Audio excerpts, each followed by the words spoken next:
So today's topic of discussion is autoimmune gastritis.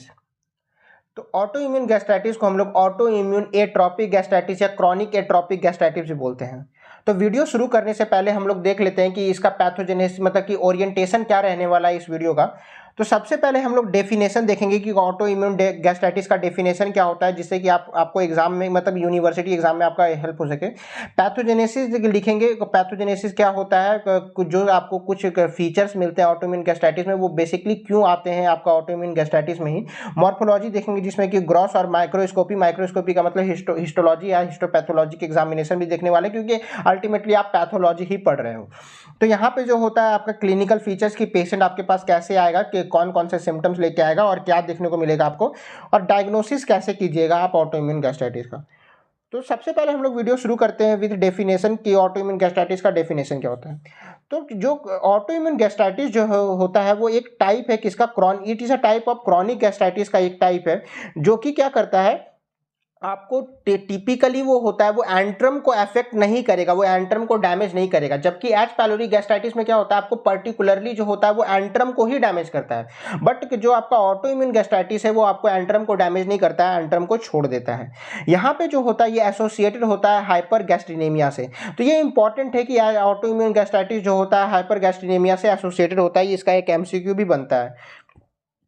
और यह hyper गैस्ट्रिनेमिया auto immune gastritis में क्यों होता है, इसको हम लोग पैथोजेनेसिस में देखेंगे कि हाइपर गैस्ट्रिनेमिया होता ही क्यों है।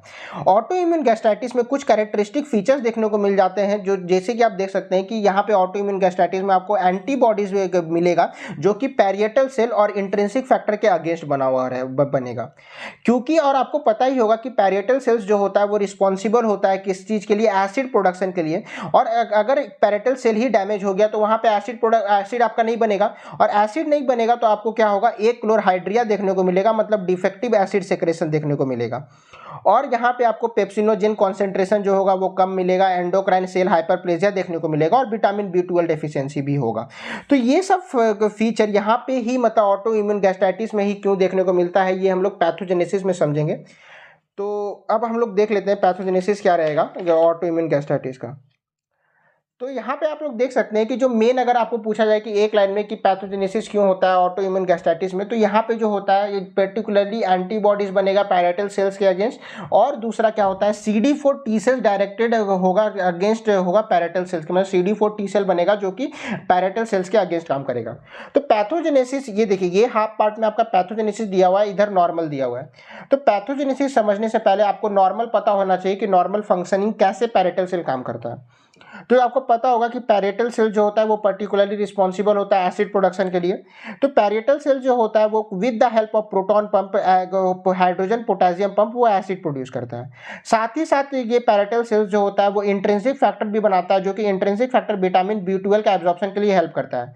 ये जो होता है विटामिन B12 से इंट्रिंसिक फैक्टर मिलकर एक कॉम्प्लेक्स फॉर्म करेगा, जिसको हम लोग intrinsic vitamin B12 intrinsic factor complex बोलते हैं, जो कि विटामिन B12 का एब्जॉर्प्शन करवाता है कहाँ से, इलियम से। और यहाँ पे क्या होता है, पैरेटल सेल्स के अलावा आपको गैस्ट्रिक म्यूकोजा में जी सेल्स देखने को मिल जाएगा, जो कि जी सेल्स क्या होता है, गैस्ट्रिन सेक्रेट करता है। ये फर्दर गैस्ट्रिन जो होता है वो पैरेटल सेल्स को क्या करेगा, स्टिमुलेट करेगा फॉर एसिड प्रोडक्शन। और ये गैस्ट्रिन जो होता है कि आपको एंटेरोक्रोमैफिन सेल्स को भी आपको स्टिमुलेट करता है, जो कि एंटेरोक्रोमैफिन सेल हिस्टामिन सेक्रेट करता है, और histamine in turn parietal cells को स्टिमुलेट करेगा फॉर एसिड प्रोडक्शन। और यहाँ पे आपको एक डी सेल्स भी देखने को मिलेगा गैस्ट्रिक म्यूकोजा में, जो सोमैटोस्टेटिन बनाता है। अब ऐसा तो नहीं है कि सब एसिड प्रोड्यूस ही करेगा, आप कोई तो होगा ना जो एसिड प्रोडक्शन को रोकना चाहिए। तो जैसे जैसे अगर गैस्ट्रिक म्यूकोजा में मतलब गैस्ट्रिक स्टोमक ल्यूमेन में एसिड जैसे जैसे बनेगा, तो डी सेल डिटेक्ट करेगा कि एसिड बन चुका है। तो वो जो होता है आप बोलेगा जी सेल्स को अब बस बहुत हो गया, अब एसिड बनाना बंद कर दो। तो ये क्या करेगा, डी सेल जो होता है सोमैटोस्टेटिन सेक्रेट करता है, जो कि नेगेटिवली रेगुलेट करता है जी सेल्स को, गैस्ट्रिन सेक्रेशन को वो रोक देता है। अगर गैस्ट्रिन सेक्रेशन रुक जाएगा तो फिर एसिड प्रोडक्शन भी कम हो जाएगा। तो ये नॉर्मल मैकेनिज्म हो जाता है आपका क्या, gastric acid production. But pathogenesis auto immune gastritis में क्या होगा, जैसे कि आपको पता ही होगा कि CD4 टी सेल और एंटीबॉडी बनता है किसके अगेंस्ट, पैरेटल सेल्स के अगेंस्ट। तो ये जो होता है डिस्ट्रक्शन होता है किसका, ऑक्सेंटिक म्यूकोजा को। तो ऑक्सेंटिक वर्ड कोई नया नहीं है, पैरेटल सेल्स को ही हम लोग ऑक्सेंटिक सेल भी बोलते हैं। तो यहाँ पे डिस्ट्रक्शन होगा किसका, ऑक्सेंटिक म्यूकोजा के लिए पर्टिकुलरली जो होता है हाइड्रोजन पोटेशियम पंप का। और आपको पता होगा हाइड्रोजन पोटेशियम पंप ही रिस्पॉन्सिबल होता है क्या, एसिड प्रोडक्शन के लिए। तो यहाँ पे डिफेक्टिव एसिड प्रोडक्शन होगा, और एसिड प्रोडक्शन डिफेक्टिव जिसको हम लोग एक्लोरहाइड्रिया बोलते हैं। और आपको पता होगा कि एसिड जो होता है वो रिस्पॉन्सिबल होता है मतलब आयरन एब्जॉर्प्शन के लिए फ्रॉम द गैस्ट्रिक म्यूकोजा से। ठीक है, तो अगर वहाँ पे आपको नहीं देखने को मिल रहा है, क्या नहीं मिल रहा है कि एक क्लोरहाइड्रिया होगा, अगर एसिड नहीं होगा तो यहाँ पे डिफेक्ट होगा किसमें, आयरन एब्जॉर्प्शन में। तो यहाँ पे आयरन डेफिशिएंसी भी देखने को मिलेगा, जिसकी वजह से एनीमिया का सिम्टम्स आ सकता है। और दूसरा क्या होता है, यहाँ पे एंटीबॉडीज टू इंट्रिंसिक फैक्टर भी आपको देखने को मिलेगा। एंटीबॉडीज टू इंट्रिंसिक फैक्टर, अगर एंटीबॉडी इंट्रिंसिक फैक्टर के अगेंस्ट बनेगा तो इंट्रिंसिक फैक्टर नहीं होगा, जिसकी वजह से विटामिन B12 का एब्जॉर्प्शन नहीं होगा और विटामिन B12 डेफिशिएंसी होगा। और जितना भी feature vitamin B12 deficiency like atrophic glossitis और मैल एब्जॉर्प्शन, पेरिफेरल न्यूरोपैथी, ये सब देखने को मिल जाएगा यहाँ पे जो पेशेंट प्रेजेंट करेगा आपको। दूसरा क्या होता है, क्योंकि यहाँ पे आप देख सकते हैं कि डिफेक्टिव एसिड सेक्रेशन हो रहा है, तो डी सेल जो होता है उसको डी सेल जो होता है डी सेल को लगेगा कि अरे एसिड तो है ही नहीं, तो वो जो होता है नेगेटिव रेगुलेशन जो होता है जी सेल को नहीं देगा। नेगेटिव रेगुलेशन जब नहीं होगा तो जी सेल का क्या होगा, हाइपरप्लेजिया होगा। और जी सेल का हाइपरप्लेजिया होगा तो क्या होगा, गैस्ट्रिन सेक्रेशन जो होता है इंक्रीज करेगा, जिसकी वजह से हाइपरगैस्ट्रिनेमिया होगा। और ये गैस्ट्रिन जो होता है वो एंटेरोक्रोमैफिन सेल को भी स्टिमुलेट करेगा, जिससे की वजह से एंटेरोक्रोमैफिन सेल हाइपरप्लेजिया होता है। तो this is the entire pathogenesis of the autoimmune gastritis. आप चाहें तो इसका स्क्रीनशॉट ले सकते हैं फॉर ए फ्यूचर रेफरेंस। अब तो ये तो हो गया diagrammatic representation of the pathogenesis. अगर आप इसको थ्योरी में आपको वर्ड में लिखना हो तो कैसे लिखिएगा, तो यहाँ पे आप देख सकते हैं कि पैथोजेनेसिस में जो मेजर पैथोजेनिक मैकेनिज्म होता है वो तो पहले ही बता दिए कि ये कैसे होता है, आपका CD4 T सेल मेडिएटेड होता है, और जो कि और डिस्ट्रक्शन करवाएगा किसका, पैरेटल सेल्स का।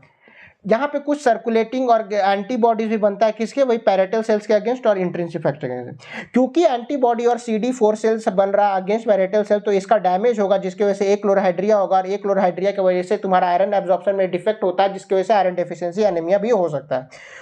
और एंटीबॉडी और एक क्लोरहाइड्रिया हो रहा है, उसके वजह से क्या होगा, जी सेल का हाइपरप्लेजिया होगा, क्योंकि एसिड बना नहीं तो गैस्ट्रिन ज़्यादा चाहिए क्योंकि एसिड प्रोड्यूस करने के लिए। तो एक क्लोरहाइड्रिया की वजह से जी सेल हाइपरप्लेजिया होगा, और जी सेल हाइपरप्लेजिया की वजह से हाइपरगैस्ट्रिनेमिया होता है। और एंटीबॉडीज क्योंकि जो आपका इंट्रिंसिक फैक्टर के अगेंस्ट भी बन रहा है, जिसकी वजह से क्या होगा, डिक्रीज विटामिन B12 एब्जॉर्प्शन होता है, जिसकी वजह से पर्निशियस एनीमिया होगा।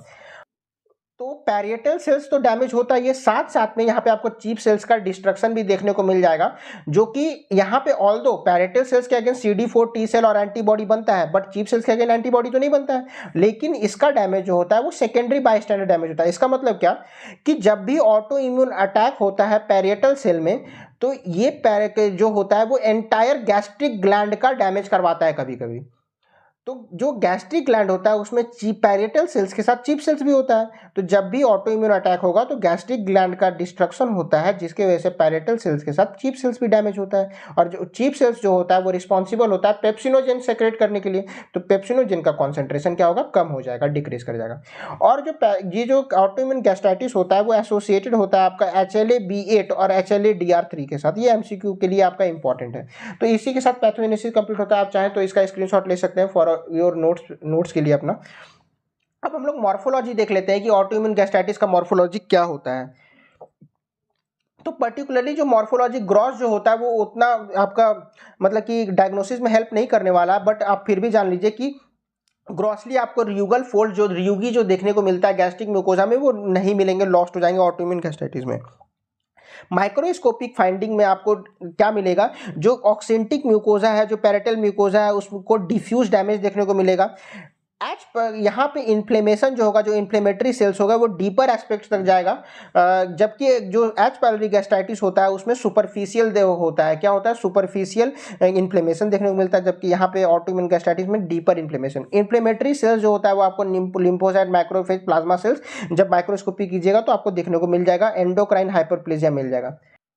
तो ऑटो इम्यून गैस्ट्राइटिस का माइक्रोस्कोपी में आप लोगों को माइक्रोस्कोपिक एग्जामिनेशन जब हिस्टोपैथोलॉजिकल एग्जामिनेशन कीजिएगा तो पर्टिकुलरली आप लोगों को डीप मतलब इन्फ्लेमेशन जो होगा वो डीपर मिलेगा, मतलब लिम्फोसाइट जो होता है वो डीपली सिचुएटेड मिलेगा। जैसे कि ये जो इंक्रीज ब्लूइश डॉट है, यहाँ पे जो आपको ब्लूइश डॉट दिख रहा है, ये सब जो ब्लूइश डॉट है, तो ये deeper inflammation, deep seated inflammation देखने को मिलेगा। तो एक तो ये हो गया डीप सीटेड, और दूसरा ग्लैंडुलर एट्रोपी मतलब गैस्ट्रिक एट्रोपी देखने को मिलेगा। ये देखिए एट्रोफी ग्लैंड, ये जो छोटा छोटा ग्लैंड है, ये ग्लैंड जो होता है वहां पे आपको ग्लैंडुलर एट्रोफी देखने को मिलेगा। ठीक है, साथ ही साथ आपको इंटेस्टिनल मेटाप्लेजिया देखने को मिलता है ऑटोइम्यून गैस्ट्राइटिस में, जो कि नॉर्मली जो गैस्ट्रिक म्यूकोजा होता है उसमें आपका फोब्यूलर सेल्स होता है, जबकि गॉबलेट सेल्स नहीं देखने को मिलता है। बट एक ऑटोइम्यून गैस्ट्राइटिस में गैस्ट्रिक म्यूकोजा कन्वर्ट होगा, इंटेस्टिनल मेटाप्लेजिया देखने को मिलेगा और आपको गॉबलेट सेल्स देखने को मिलेगा। ठीक है, ये देखिए ये सब गॉबलेट सेल्स हैं, these are the goblet cells. तो ये इंटेस्टिनल मेटाप्लेजिया शो कर रहा है। तो आप चाहे तो इसका स्क्रीनशॉट ले सकते हैं। एंड आफ्टर दैट हम लोग क्लिनिकल फीचर्स देखने वाले हैं कि कैसे प्रेजेंट आपके पास पेशेंट कैसे आपके पास प्रेजेंट करेगा जब भी वो कंप्लेन लेके आएगा ऑटो इम्यून गैस्ट्राइटिस का। तो ऑटो इम्यून गैस्ट्राइटिस जो होता है वो क्या है, स्लोली प्रोग्रेसिव डिजीज है। तो स्लोली जैसे जैसे प्रोग्रेशन बढ़ेगा तो वो क्या करेगा, वो आपका गैस्ट्रिक एट्रोपी करेगा, गैस्ट्रिक म्यूकोजा का एट्रोपी कर देगा, जिसके जो कि 20 से 30 साल में प्रोग्रेस होता है। यहाँ पे सिम्टम्स ऑफ एनीमिया देखने को मिलता है, जो कि आयरन डेफिशिएंसी की वजह से हो रहा है, मतलब आयरन डेफिशिएंसी मतलब पुअर आयरन एब्जॉर्प्शन की वजह से हो रहा है। और विटामिन B12 डेफिशिएंसी देखने को मिला, क्यों, विटामिन B इंट्रिंसिक फैक्टर नहीं है तो उसका एब्जॉर्प्शन नहीं होगा विटामिन B12 का। तो विटामिन B12 का जितना भी जो डेफिशिएंसी की वजह से होता है, जैसे कि एट्रोपिक ग्लोसाइटिस होता है, मैल एब्जॉर्प्शन होता है, फेरिफेरल न्यूरोपैथी होता है, स्पाइनल कॉर्ड लेजन और cerebral dysfunction, these are the symptoms. ये सब सिम्टम्स आपको पेशेंट्स में देखने को मिल जाएगा, क्योंकि विटामिन B12 का एब्जॉर्प्शन नहीं हो पा रहा है। और ये जो होता है ये एसोसिएटेड होता है with other auto immune disease like Addison disease and Hashimoto thyroiditis and etc, like यहाँ पे डायबिटीज मेलाइटस में भी देखने को एसोसिएटेड मिल गया है। अगर आप लोग इसका डायग्नोसिस देखिएगा कि एच पाइलोरी गैस्ट्राइटिस का हम लोग डायग्नोसिस कैसे करेंगे, तो ये पर्टिकुलरली आपको 2 हेडिंग में करना है, एक तो हिस्टोलॉजिक फाइंडिंग, एक तो सेरोलॉजिक फाइंडिंग। अगर आपको पेशेंट जो होता है वो सिम्टोमेटिक है और उसमें जीआई सिम्टम्स आता है, तो आप उसका एंडोस्कोपी करने के बाद एंडोस्कोपी कीजिएगा, और एंडोस्कोपी करने में बायोप्सी करते हैं। बायोप्सी सैंपल का जब हम लोग हिस्टोपैथ एग्जामिनेशन करते हैं, तो जो आपको माइक्रोस्कोपी में हम अभी इससे पहले बताए थे, तो वहीं पे आपको क्या मिलेगा, डिफ्यूज म्यूकोसल डैमेज मिलेगा, इन्फ्लेमेशन जो होगा वो डीपर रहेगा, इन्फ्लेमेटरी सेल्स देखने को मिल जाएगा, lymphocyte, macrophage, plasma cell, intestinal metaplasia देखने को मिल जाएगा, इंटेस्टिनल मेटाप्लेजिया देखने को मिल जाएगा, और एंडोक्राइन सेल हाइपरप्लेजिया देखेगा। सेरोलॉजिक फाइंडिंग्स में आपको ऑटो एंटीबॉडीज, जब सेरम एनालिसिस होता है तो वहाँ पे ऑटो एंटीबॉडीज डिटेक्ट आपको मिलेगा against parietal cell intrinsic factor, hypergastrinemia देखने को मिलेगा, विटामिन B12 और आयरन लेवल्स डिक्रीज रहेगा।